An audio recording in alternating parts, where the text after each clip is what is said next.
Alas Pilipinas, hindi ibibigay ang no-bearing game na ito kahit pasok na sila sa semis at gagawa na naman sila ng kasaysayan dahil gusto nilang isweep ang preliminaries. Winless team Chinese Taipei, kakayanin kayang pigilan ang bagsik at hagupit ng ating mga kababayan na talagang hindi sinasayang ang pagkakataon na binibigay sa kanila sa liga. What's good, volleyball fans? It's nice to be back with you here on Powerhouse Volleyball PH. Kindly do subscribe to my channel and hit the notification bell to be notified whenever I post a new video.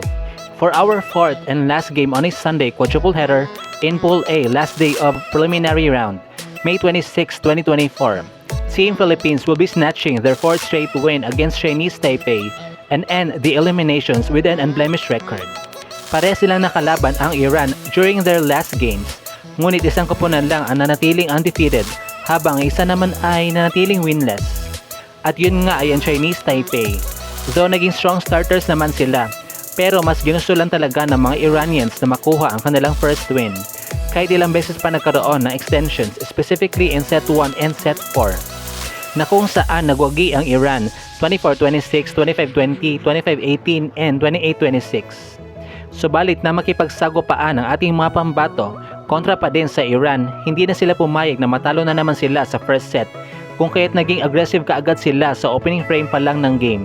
Hanggang sa nagtuloy-tuloy ang kanilang momentum at hindi talaga nakaporma ang Iran dahil winalis lamang sila at pinakain ng alikabok na Alas Pilipinas 25-16, 25-13, and 25-15.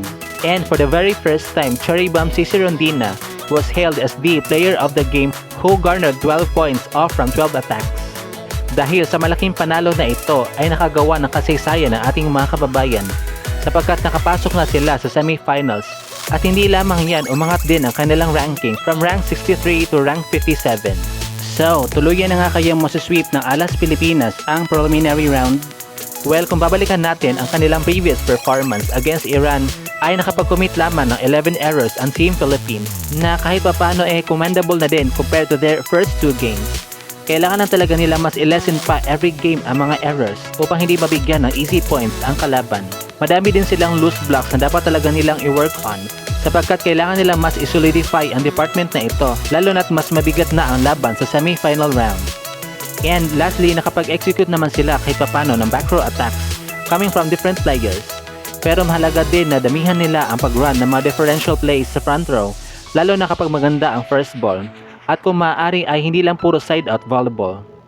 Samantala, paniguradong magiging kapanapanibik ang pasiklaban ng top scorers of both teams na sina Angel Canino laban kay Su Fangmin.